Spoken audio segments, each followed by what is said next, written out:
The broadcast is now starting. All attendees are in listen-only mode.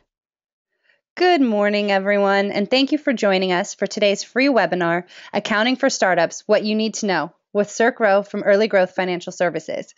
My name is Gina Longmire, Marketing Manager for Early Growth Financial Services, and I'll be your moderator today. This presentation will run about 40 minutes. If you have any questions as we go along, please feel free to enter them in the question field or tweet them to us at Early Growth FS with the hashtag accounting. We'll answer questions as they come if we can, or we will wait until the end of the question and answer period of this presentation to address them. If we run out of time, we'll be sure to follow up via email with the presenter's information so you can email the questions to him as well.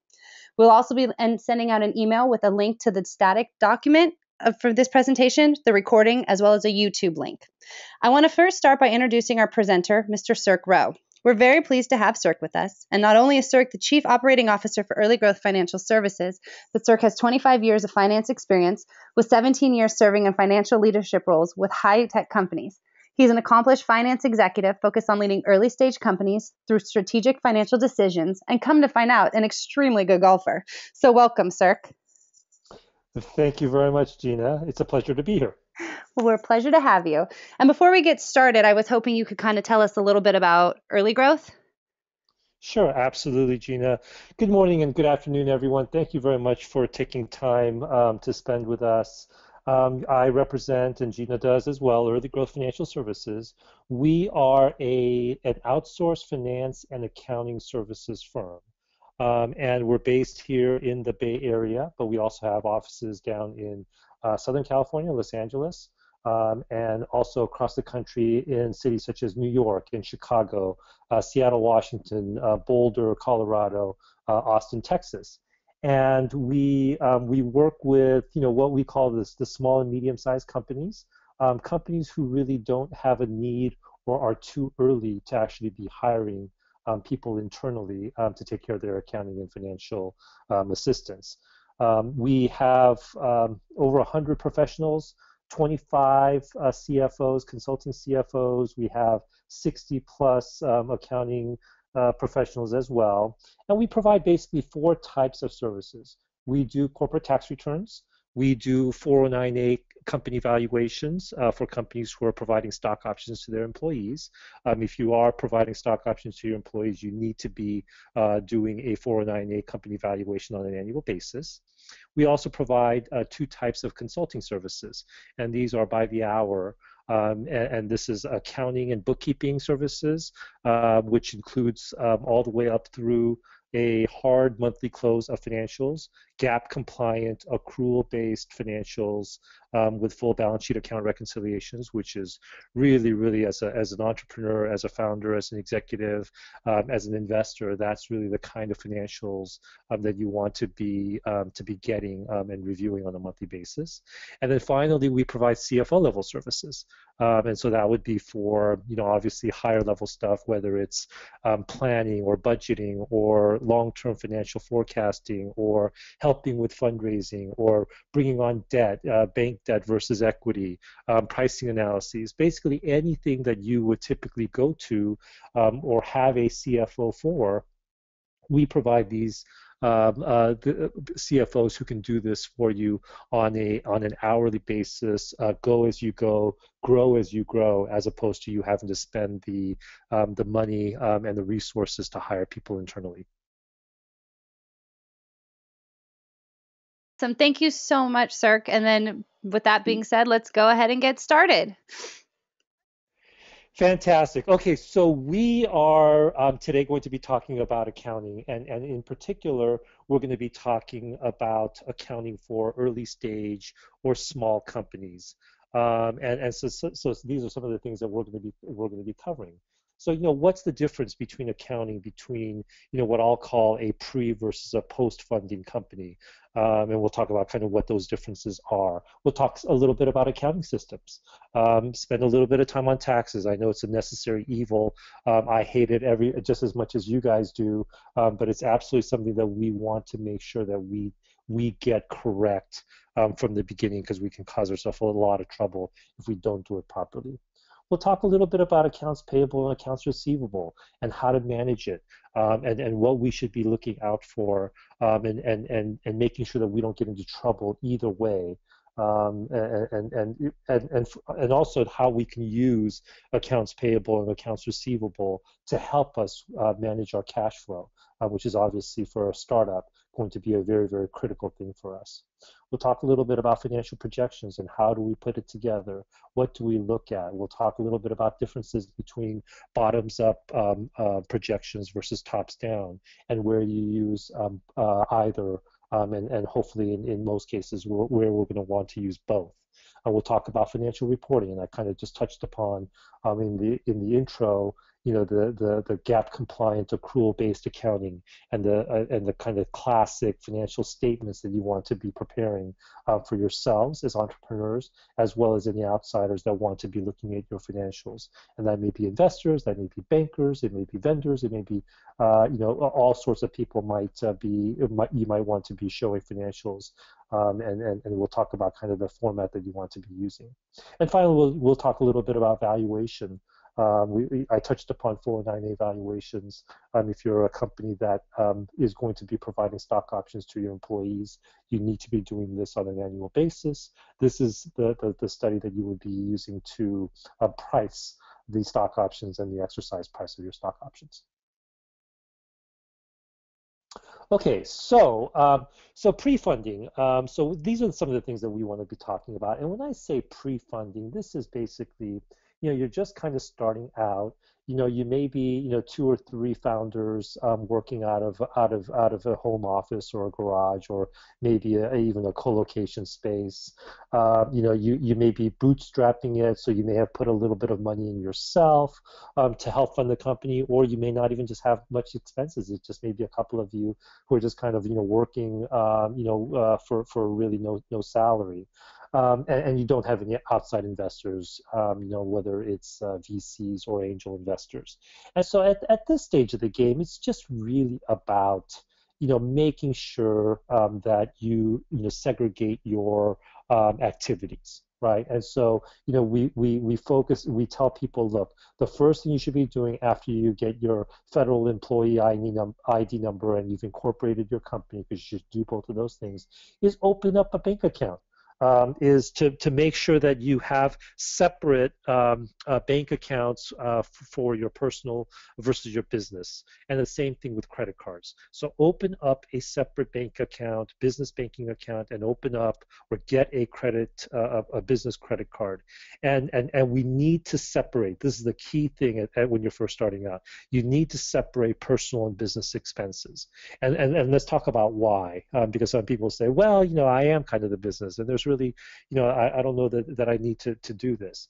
And it's really for 2 reasons that you want to be doing this. First is just, for just to make sure that you're segregating costs, because at some point you're going to want to account for things as a business, right? Whether it's expenses, at some point you're going to grow to the point where you're going to need to prepare financial statements, you're going to need to reconcile all the cash transactions that you've undertaken, and it's obviously easier to do that if we're not having to go through personal records and trying to figure out which of the personal transactions were business transactions. And that's the first one, and that obviously makes sense. But the one that people sometimes don't think about, and is probably the more important one, is that legally and from a liability and risk perspective, the reason why you've set up a company separately and hopefully you've incorporated it, or you've set up a limited liability corporation, is to really segregate yourself as an individual from the company itself. And so, if something goes wrong, if a company if someone decides to sue your company for whatever reason, then you've set up the company so that you've limited the liability to yourself. And some people can make the mistake of saying, okay, well, look, what, I've got a separate company, but I'm going to do some transactions of my own from my personal business account. And if someone could show that, for all intents and purposes, regardless of whether you've actually set up a separate company, that you're basically transacting business transactions from your personal account, then they could make a case, and who knows whether they're going to win or not, but they could make a case that you are the same, that you are the company, and that if there is a lawsuit against the company, then they can come after you directly. And so just keep that in mind. It's a long explanation, but to really hit upon the importance of setting up a separate business account. Keep records, obviously, of your receipts and invoices. At this stage, maybe you don't even need to have an accounting system, but keeping records of your receipts and invoices, it's so easy nowadays. Everyone's gone paperless. We have, free or very, basically free online document repositories where you can store data. Even setting up, a simple, even setting up a simple accounting system is very cheap these days, but you don't even really have to do that. You can just keep record of it. Tax, we'll definitely talk about tax. This is the one thing that from day one you need to be thinking about, when you need to be filing taxes, where you need to be filing tax returns, and we'll touch upon that a little bit later. If you've got revenue, if you're actually selling product at this stage, you need to be focused on collecting. Collecting is the lifeblood at this stage of your cash flow. Don't let collections get delayed. For two reasons: from a cash flow perspective, as well as there's lots of data that suggests that the longer it takes, the longer you go, the longer you delay in collecting, the greater the probability is that you're not going to be able to collect at all. So stay on top of that. Obviously, if you have payroll, then you need to select a payroll service provider. I've had people ask me, well, it's only a couple of us, and I'm not even really sure that we need a payroll service provider. Trust me, you need a payroll service provider, because nowadays there's a bunch of them online. There's people like Zen Payroll, which is really cheap. There's Intuit Payroll. You're not going to be spending a lot of money, but they take care of not only making sure that you get paid and your employees get paid, but also that taxes are filed, that they collect taxes on behalf of the IRS and the state, and then they make the filings. They and they keep you out of trouble from a compliance standpoint. So don't even think about not using a payroll service provider if you do have salaries. And obviously stock records, right? So if you're giving out any kind of equity to employees and to founders, obviously, you need to stay on top of your stock records so that when it comes time to do a funding, then we'll have that information available, and we can do the analyses to make sure that we're doing our equity calculations correctly. And oh, by the way, I think Gina mentioned it, but if you have any questions along the way, please feel free to chime in. You could just go ahead and type in the questions, and Gina will moderate and pull them in and maybe ask the questions during the presentation. Otherwise, you could also just wait until the end. But if there's anything that we're talking about that you want to have further clarification on, then please feel free to chime in. Okay, so that's kind of pre-funding. So now, as we go into post-funding, obviously, the requirements change. It's a little bit more complex. When I say post-funding, it means that you've received some financing from external sources, and that may be an angel investment. It may be a VC investment. It may be a significant borrowing of convertible debt from some high net worth individuals, or even some friends and family. But in any case, at some point you're going to receive some funding that's going to enable you to grow your company. And at this point, accounting becomes a little bit more important, because now you're talking about not only what am I reporting and what am I capturing and making sure that that's correct, but you're trying to set a foundation, you're trying to set some infrastructure up so that you're going to be successful, and you're going to be able to grow, and you're not going to get squashed by some of the administrative hassles that come with growth if you haven't really prepared correctly. So that's kind of what we're trying to do here, right? So we want to build a financial infrastructure, and we need to, at this point, we absolutely need to have an accounting system set up. People say, well, what should I use? There's QuickBooks, there's new online players like Xero, there's bigger ERPs like NetSuite, and obviously big ones like Oracle and SAP. And obviously at this stage of the game, it's probably way too early to be thinking about those. And I always tell people, look, QuickBooks is a great solution. It is relatively robust. It'll take you a lot further than you'll need for a long time. Everyone knows QuickBooks. Xero is an up-and-coming software system that I think is very, very user-friendly. I know a lot of CEOs like it because it's intuitive for non-financial folks. But if you really are going to be thinking about growing to the level where you're going to be hiring financial professionals or even hiring someone like us to come in and assist you, then I would say that everyone knows QuickBooks, and Xero is getting more popular, yes, but not everyone knows Xero, and it's going to be much easier to find help that know QuickBooks inside and out, and so that's probably one. You need to create really, really clean financials at this stage, right? And even before you actually get the financing, you're going to need financials. But once you do, then investors have a certain expectation in terms of what they expect to see, right? So no longer is cash-based accounting appropriate. Right? We need to be accrual based. We need to match expenses with revenue. We need to capture the expenses in the months that they were incurred and not necessarily in the months when we actually pay for those expenses. Revenue recognition becomes an important thing. If you have a SaaS company, for example, where someone pays for a year up front, right? Let's say someone pays $1,200 for a year of services, you can't take that $1,200 of revenue in the time that you incurred it or that you received it. You have to spread that out $100 a month over 12 months. And so things like that really is what investors are looking for, to make sure that the financials that they receive from you are accurate and are apples to apples comparisons with other companies' financials that they're looking at.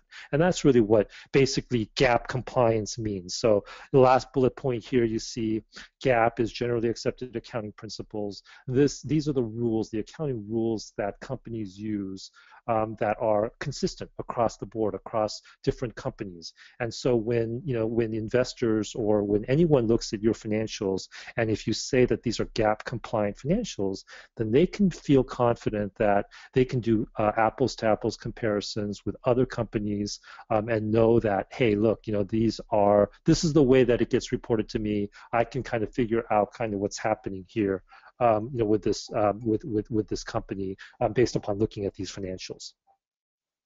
The final thing on this point I would just say is, at this point you really, really have to be doing everything that you can to manage cash flow. Right? So once you have investment, I can guarantee you at an early stage, the key things that the investors are going to be looking at are going to be, okay, what are the milestones that you're hitting and what's the cash flow looking like? So when we first funded this company, we talked about this cash lasting 12 months, 18 months, whatever that number is, and you need to be making sure that you're managing to that. And whether it's through revenue that's coming in, whether it's through our management of expenses, but in any case, everything that you need to be doing has to be about cash flow and hitting the milestones that you've promised to yourselves and to your investors. And there's going to be tweaks along the way. I mean, this is not to say that the plan that you put together when you get the investment is really what you're going to stick to the penny. That's obviously not going to happen. You are going to have pivots along the way. But the point is that you need to be cognizant of the changes, the pivots. You need to be explaining them. If cash burn is happening at a faster clip, you need to explain why. And maybe the reason is because the opportunity is there a little bit earlier. Or if you spend a little bit more money now, you can absolutely hit the sweet spot of where the market's going. And between you and the investors, you'll be talking about those things, making those trade-offs, and making the appropriate decisions. But understanding what that means in terms of cash flow to you, time to live, those types of numbers and dates are really, really critical.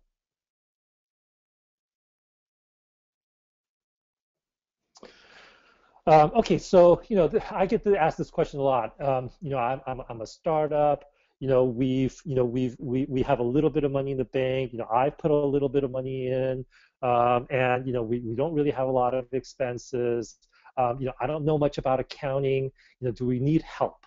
Do we need some help at this point in time? And or when do we need help? When should we think about either hiring someone, in-house or hiring someone part-time or hiring a firm like Early Growth to come and help us with our accounting and financial analyses and financial planning and all that.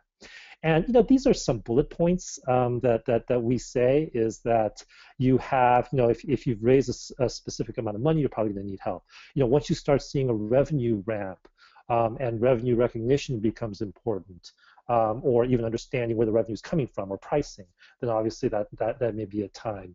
Once you have institutional investors, you are absolutely going to need help in making sure that the financials that are being generated and the financial plans and the reports, the monthly reports that you send are going to be appropriate for that level of investor. But you know what? I'll even go so far as just to say that it's really you should engage with a firm like ours or someone else like ours when you feel the pain, and trust me, you will feel the pain. As a CFO, I'm always telling my clients, look, conserve cash wherever you can, including on services like financial and accounting consulting, because obviously, we're obviously adding value. However, we're not really contributing to the two things that are going to add the most value to your company, and those two things are, product development and customer acquisitions. We're not doing that. So at an early stage, if you can get away without hiring someone like us, don't do it. Just go ahead and keep on doing what you're doing. If you know what's happening with your cash, if you know how long you have to live, if you know what you're doing in terms of expenses and hiring, and if it's not too painful for you not to have accurate financials or have someone managing your accounting, then don't do it. You will feel the pain. Trust me, you will feel the pain. At some point, you're going to have what I call the oh shoot moment, where you realize, okay, what I've been doing now is not sufficient. Investors or potential investors are asking me for data that I can't provide because I don't have the wherewithal. Or in some cases, we have entrepreneurs who do have the wherewithal, who have a financial background, who could, if they had the time, be able to spend time and set up a chart of accounts and get things entered properly and put in accruals and prepare financial statements and put together a budget and all those things that finance folks do. But you have to ask yourself, is it worth it? Am I adding the value by spending time doing these kinds of activities as opposed to, again, focusing on product development and customer acquisitions? And at some point you'll go, this doesn't make sense for me to be spending time doing this. And I would much rather spend a little bit of money to have someone come in and take this over so that I can focus on the things that are more important to me and my organization. A little bit on accounts payable. What I say about accounts payable is try to set up accounts payable. Early on, I know that most people are going to be doing things like, putting expenses on credit cards, right? And maybe they have a couple of employees, and so that they got payroll. But other than things like rent and utilities and whatnot, most of the purchases are being done by credit card, and that's fine. Credit card is absolutely a form of accounts payable too. But as you grow and as your expenses grow, try to get terms from our vendors, right? Why wouldn't we? If we can buy something, or if we can purchase a service and start using that service and not pay for 30 days, that's 30 days of cash flow that we have just generated for ourselves. Why wouldn't we do that? Plus, looking long term, I would say that as you grow, establishing credit is going to be important too. You guys all know individually how important credit is to securing things like loans and things like that, mortgages, credit cards, and things of that nature. It's the same with companies. There are reporting agencies like Dun and Bradstreet who will report on your activity. Whether you are late with payments, how much credit you actually have with vendors, and how good you are at paying them off. And as you establish more and more credit, it'll be easier for you to get bigger credit lines and with bigger companies, as you grow. And all that is going to help you manage your cash flow.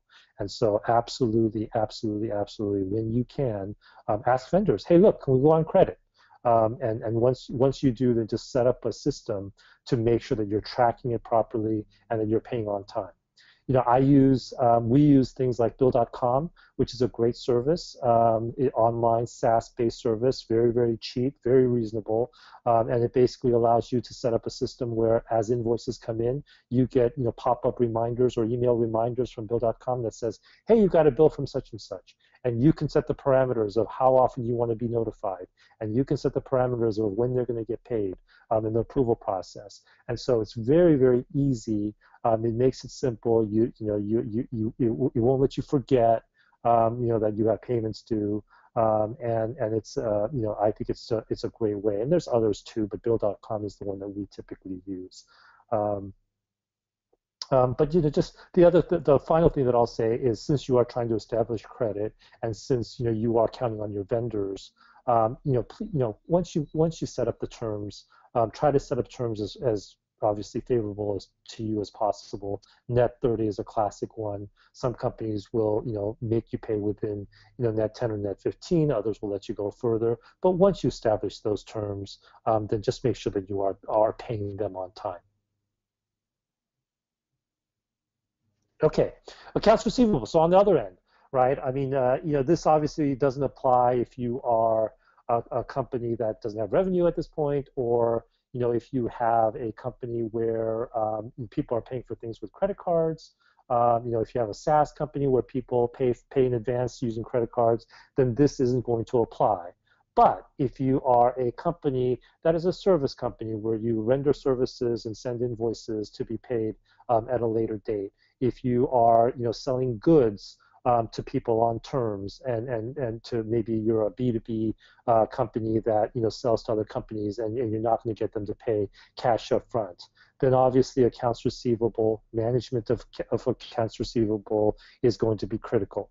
And just like on the other side, on the accounts payable side, these are some of the things that you want to look at. You want to make sure that creating friendly invoices that go on a timely basis. So setting up the infrastructure and setting up the process to allow you to be able to generate these invoices and send them out really, really quickly is very, very important. Every day that you delay in sending out invoices is a day that you get delayed in receiving payment. And so again, just the criticalness of that. You could also use company like Bill.com. You could use for not only incoming invoices or bills from vendors. You can use them for outgoing invoices as well. And so that's a great solution. When you sign up clients on the front end to any kind of payment terms, then make sure that you have it in writing, and make sure that the client knows what your payment terms are, that they agree to them, and make sure that you set up a collection system and process to make sure that you don't fall behind. I mentioned kind of at the beginning when we introduced this area, and we as a company, we experienced this too. So I can speak to this from personal experience, that collecting on a timely basis, collecting on a timely basis is really, really critical. And I know sometimes it's hard, right? It's a little bit uncomfortable for us, to go to a client or go to a customer and say, oh, Mr. Customer, listen, it's been 35 days since we sent you the invoices, net payment terms are net 30, so we're a little bit late, can you make payment? And I know it's an uncomfortable communication, but we have to do it. Cash collections is the key to cash flow management. And if you let something, you may think, hey, what's 5-10 days? And there may not be a big difference in that 5 and 10 days. But I guarantee you over time that 5 to 10 days is going to slip to 15 to 30, and it's going to slip beyond 30 days. And the more it slips, the greater the probability is that the client is going to say, you know what, I'm not sure I get the value in it. I don't think I'm going to use this anymore. And oh, by the way, the past invoice, I'm not going to pay it, and I've got some complaints about your service or your company, and I'm not going to pay it. And at that point, it's going to be very, very difficult for you to collect on it. So just make sure that you stay on top of it. Our favorite friend, do you know what? I think you skipped one. If you could go back one, taxes. So this is obviously one of our the banes to our comfort level being an entrepreneur, and that is taxes. It's one of the two certainties in life. You pay taxes and you die, right? So that's a running joke, but it's absolutely true. And knowing your requirements and complying with those requirements is really the key. You don't ever want to get notices from taxing authorities saying that you've fallen behind, or that you missed a filing, or you've missed a payment, or we get companies that don't even realize that they have to do estimated payments, for example, estimated tax payments, if they're profitable, and all of a sudden at the end of the year they file taxes and they get hit with a huge penalty because we didn't make estimated payments along the way. So really, do a little bit of research, and hire a tax professional. This is one area where early on, even in the first year, you need to file tax returns, even if you're not profitable, even if you've had no revenue, you still need to file tax returns. And this is not something that you're going to want to do on your own. So hire someone. First year, it can just be a few $100s. It's not going to be very expensive. You want to do it right. But here's the things that you kind of need to do. You need to think about kind of the correct legal entity. So when we say correct legal entity, we're talking about sole proprietorships versus partnerships versus S corps versus limited liability corporations versus C corps. If that sounds foreign to you, then you should obviously do a little bit of research, ask people questions.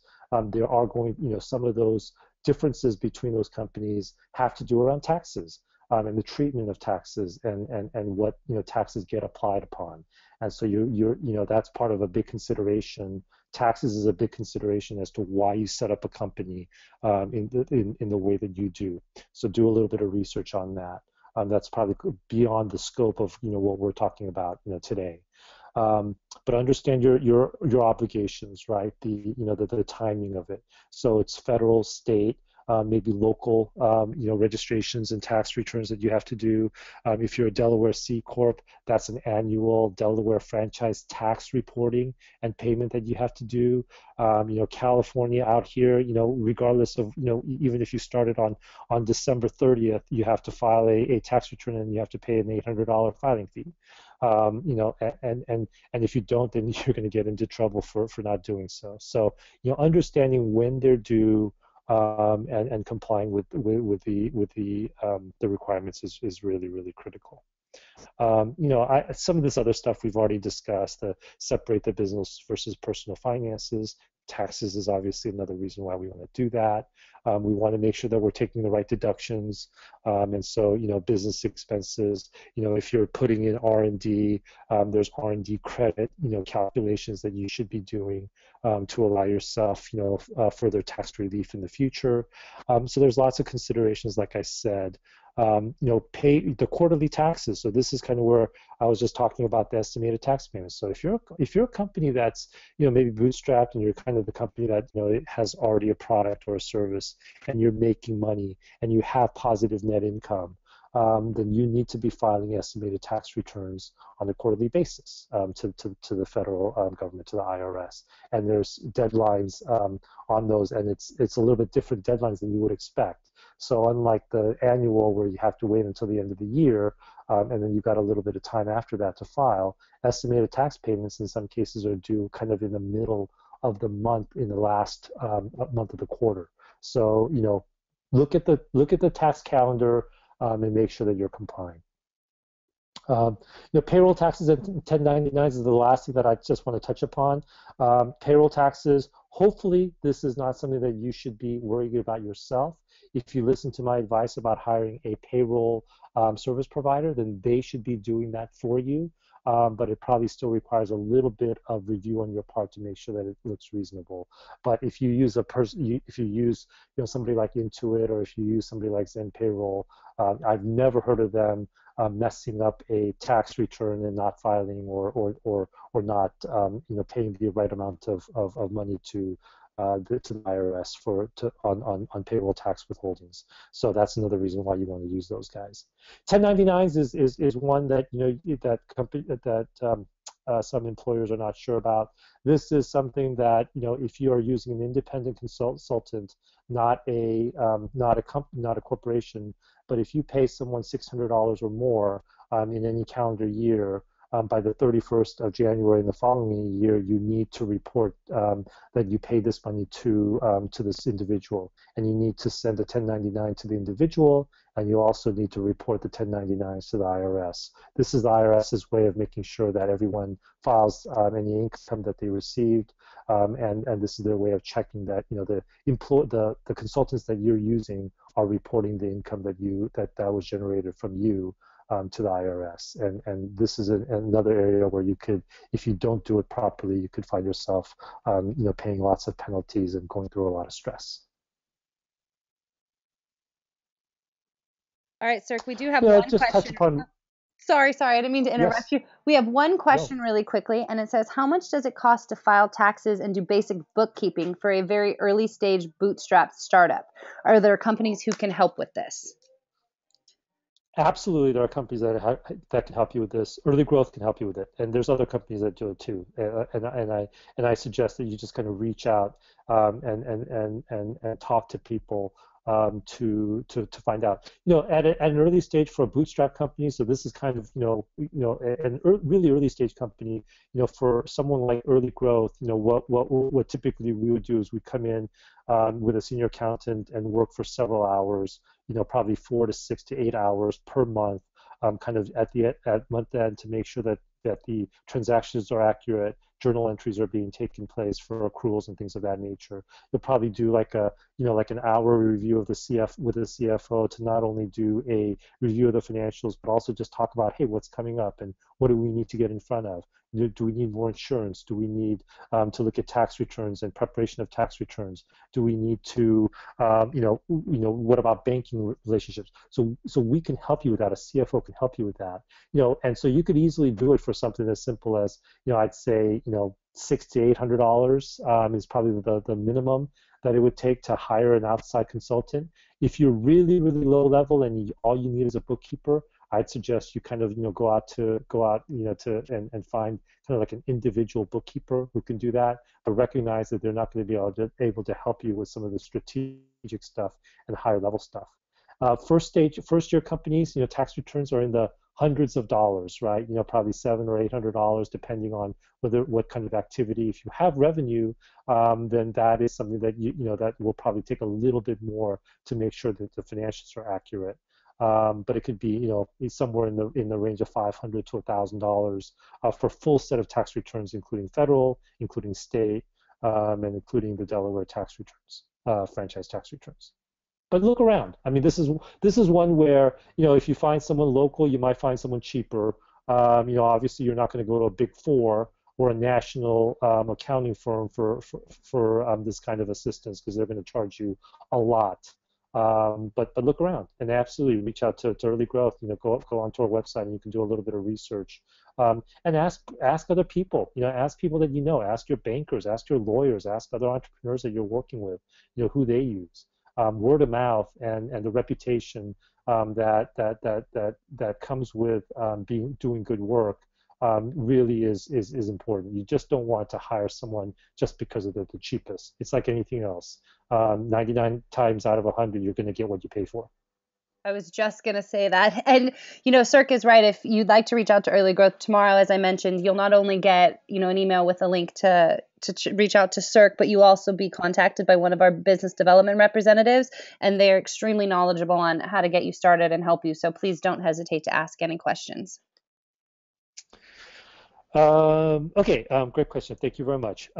Just a little bit on financial projections. So, this is, you need to be putting together a plan, right? This is going to be the roadmap that you're using, and hopefully checking after you put it together to see how you're doing, right? So, this is basically a P&L or a profit and loss plan about how much revenue you're going to generate and how much it's going to cost to generate that revenue, the cost of goods sold, and all the expenses that you're going to have to incur to actually get there, right? And so, you start with a top-down projection, and to me, this is kind of that the funnel that flows down. And I think the top-down projection makes sense to kind of at least understand what your revenue potential is.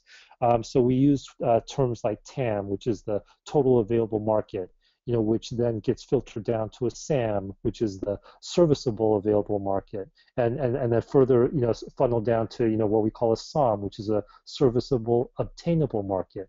And so you kind of whittle it down. So you're not going to go after the entire universe. You're going to go after a little niche, and you're going to say, okay, this is the niche that I'm going after.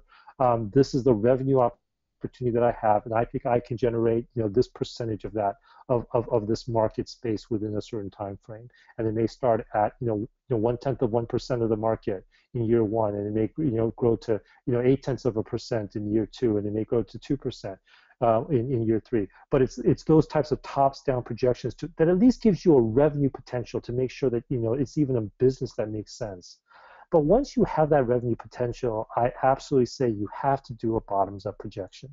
And the bottoms-up projection is you take that revenue growth over the next 3 years, and now to calculate the revenue, you should be doing a bottoms-up. So it's things like, okay, how many customers do I need to win? And in order to win those customers, what kind of campaigns do I have to run? What kind of advertising do I have to do? What kind of salespeople do I have to hire? How much is each customer going to pay me? Is it an annual service fee? Is it a one-time fee? Is it is there warranty? What does it take for me to actually to generate that revenue? What kind of marketing do I have to do? You should, if you can, you should have some empirical data that suggests that, hey, listen, I've run a couple of email campaigns, or I've run a couple of key search word campaigns, and these are kind of the results that I've received. I can expect a 5% hit on emails, and from that 5%, I can expect a 10% that is going to link onto the website, and from there, another 10% that stays on a certain amount of time or buys something, clicks on a product. So it's those types of bottoms-up projections that you really need to use to be able to feel confident about your financial projections and your revenue projections.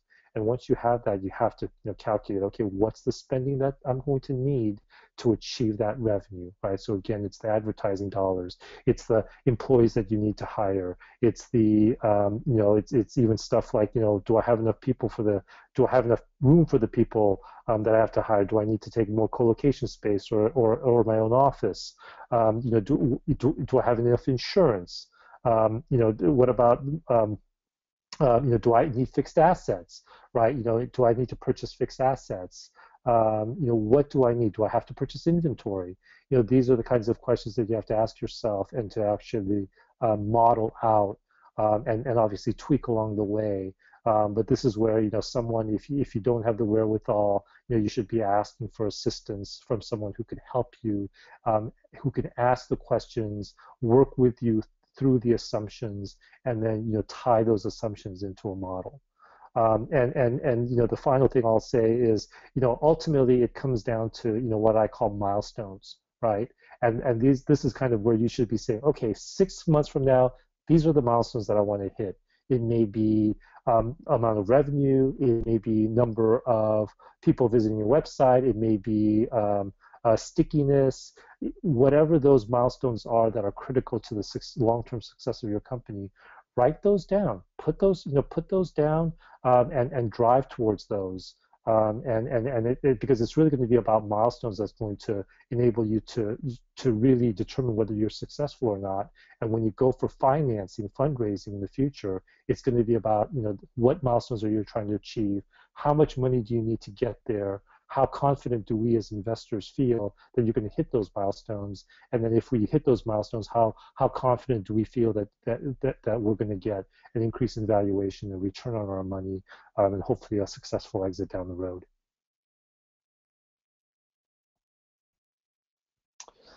Financial reporting. So this is, the key ones, to me, especially for yourselves and to any outsiders, whether they're bankers or whether they're investors. The three classic ones are the profit and loss or the income statement, followed by the balance sheet and the cash flow statements. And you really need all three. So the profit and loss itself doesn't really do justice because it doesn't talk about cash flow. Really looking at all three of these financial statements and assuming that these are GAAP compliant accrual-based financial statements will really give you the picture and investors the picture of kind of where you're at. And so you need to prepare all of these. And just as a kind of as a highlight, I'll say that the profit and loss and the balance sheet are the key ones. The cash flow statement really is a derivation from both the profit and loss and balance sheet, and you don't necessarily need it other than to just show it in a very, very easy to see template where the cash flow is going.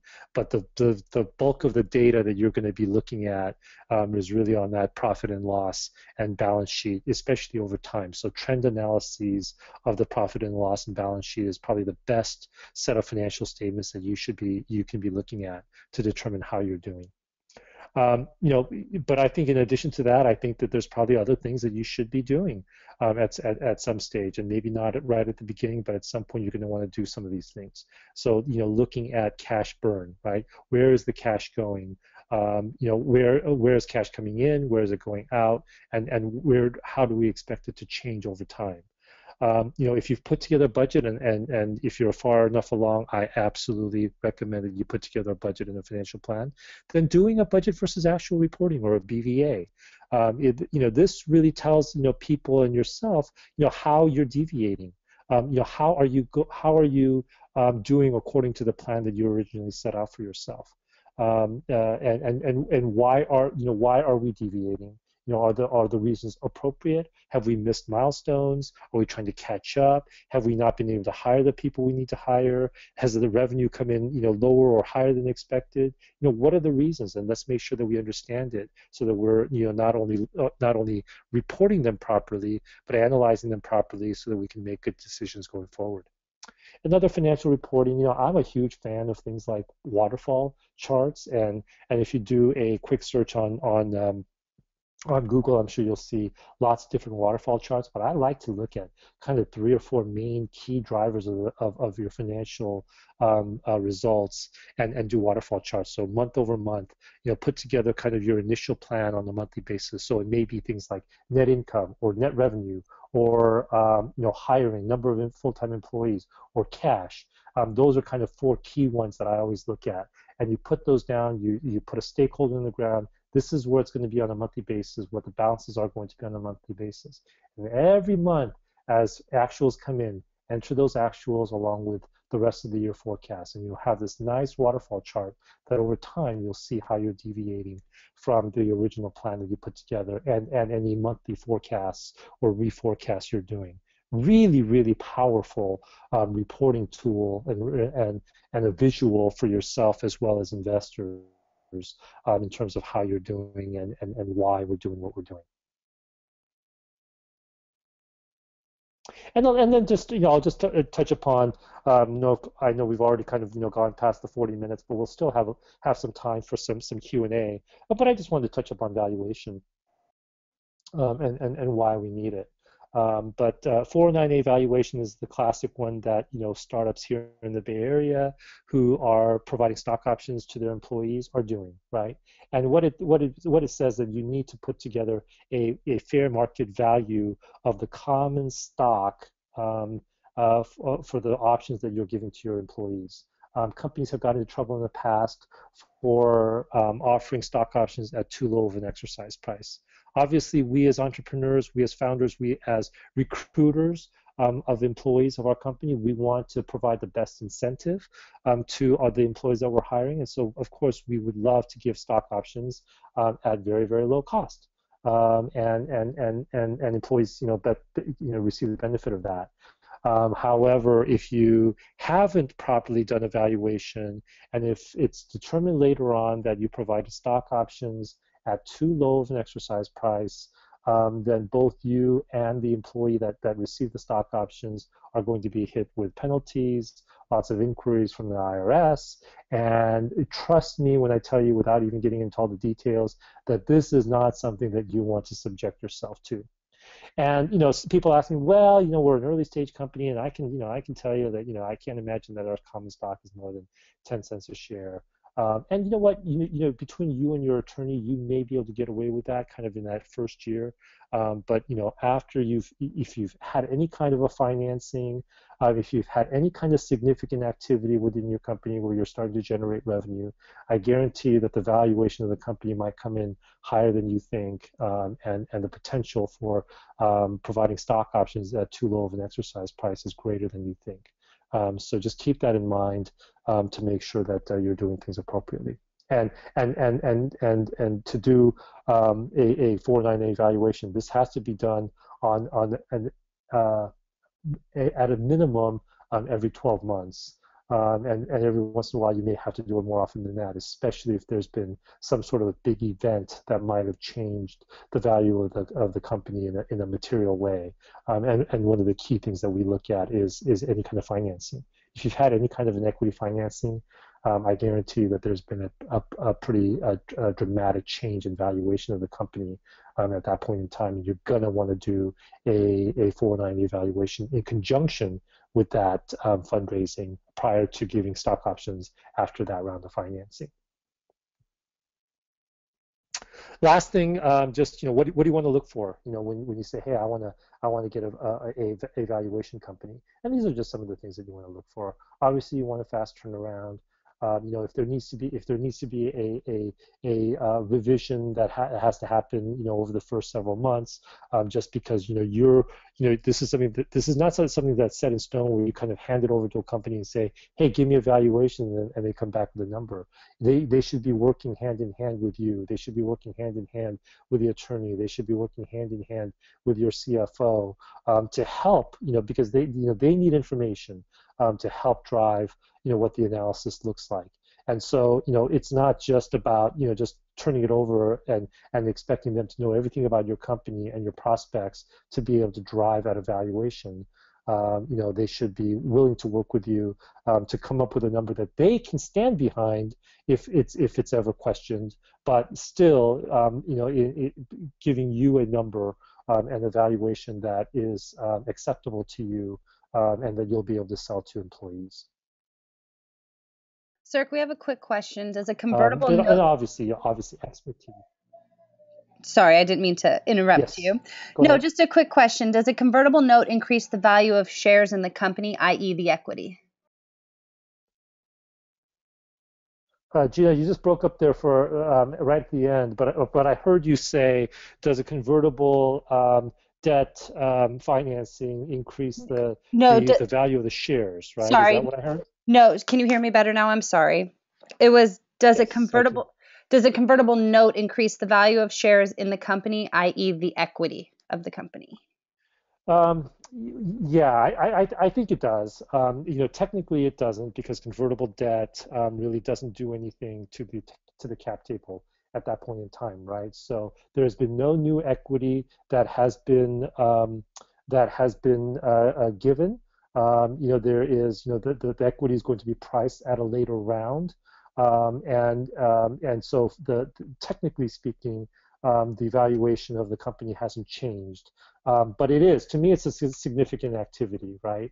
If it's a first early round of convertible debt and you don't have a lot of, you don't have a lot of equity, you're just kind of starting out, and the convertible debt is really just to give you some financing to see what you've got, and you can make a case that that there really hasn't been an increase in activity or an increase in valuation. You might talk to your attorney and say, hey, look, we just got this convertible debt, because I guarantee you that the attorney is going to be involved in the papering of it, and you might ask the question, I think attorneys are usually pretty good at being able to say, yeah, based upon the terms and where we're at, I don't think anything's changed, and that might be sufficient. But I still think that it's probably a good idea to at least ask the question, talk with a firm, and ask that question and talk about the activity that you have succeeded in so far, the progress that you've made, because it's really more about that rather than just the actual convertible debt offering having taken place.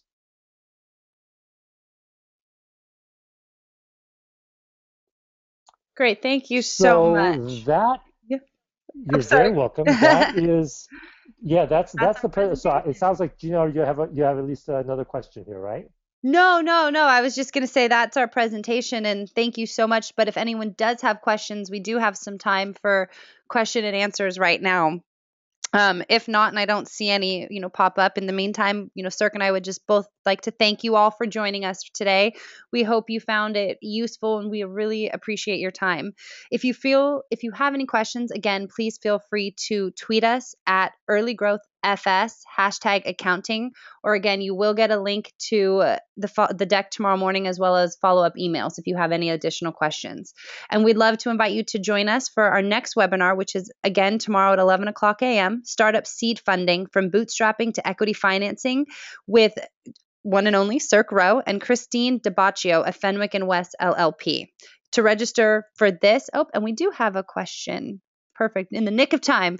Quick question is, what are all the tax responsibilities for a company with no revenue incorporated in DE in December of 2014? Okay, great question. So you and I guess part of it is where are you actually registered to do business? Because you're probably a Delaware C corp, but you are registered to do business, so your headquarters is in a different state. He's actually So registered in what you're going to need to California. do is It says yes, okay. California. So that is a classic. This is the classic situation that we see. So from a Delaware franchise filing perspective, you're going to need to file by February 28th with the state of Delaware, and the filing is very easy online. You could do it yourself. You'll need information about your cap table, founder shares, and things of that nature. So with that, you'll be able to do it online. You need to do that by February 28th, and there's a small fee associated with that. From a income tax perspective, so that's the franchise tax for Delaware. From an income tax perspective, you need to be thinking about California and the IRS, right? And in both of those cases, this is one that you're going to have to think a little bit about in terms of, if you haven't done so already, is in basically setting a fiscal year for yourself from a tax reporting perspective.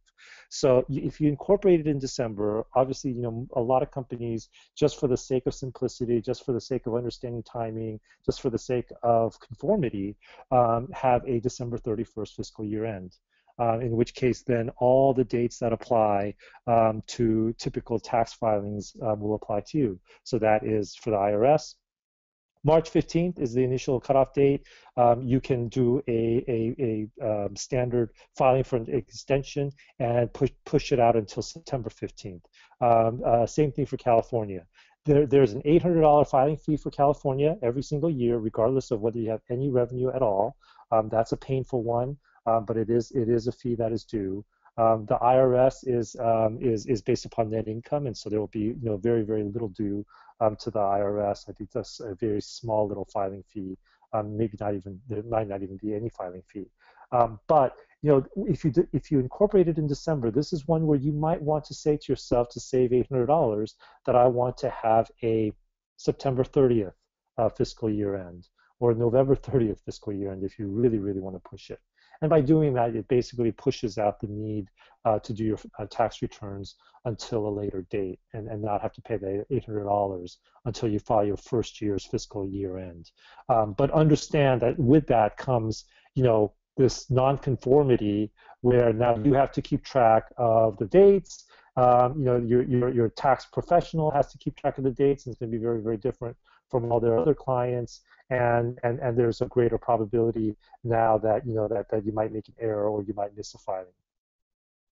Awesome. Thank you, sir. I And then, hope that answers the question. no, yeah, that was a great question. And then there's another one that says, what is the difference, i.e., pros and cons between stock options and restricted stock options? We're a C corp in Delaware and want to give a key staff member equity and incentives. Yeah, that is one that's probably a little bit beyond, but basically, stock options is kind of the key one that you would be using for most employees. Restricted shares are it's actually more of a grant in most cases where you're actually giving them the shares. And it may vest over time, but you're giving them the shares, and so they're not actually having to purchase those options at whatever the stock price is. Now, with that, it's going to come again. Let's say you're giving restricted stock at some valuation. That valuation that you're giving, that the employee is getting, is taxable income, right? So that is compensation because whatever the valuation of those shares are, he's actually being granted that, and so that's a consideration that you have to give. A lot of key employees are given restricted shares, especially early on. It's a great way of incenting a key employee to make Just had someone pop up in the question field longer saying, contributions. Erica, my friend It's Jennifer really Wong really. says hello. Oh, I'm I'm sorry. sorry. I'm sorry, Gina. Yeah, but and this is one where, hey, reach out to us directly. This is kind of a little bit a little bit beyond kind of the scope of this, but reach out to us. Do a little bit of search. You could definitely do, if you do a Google search, restricted stock versus stock options. You'll get tons of information. I'll probably be able to answer that question. And if we can still help you, then feel free to reach out to us, and we'll do a one-on-one quick call with you guys. Sorry about that. I was letting Erica know we had someone pop up saying hi from one of her friends. So I Oh. was texting her the message via voice text. So I'm sorry to interrupt everyone, but she says hi back. So I apologize for that. No problem.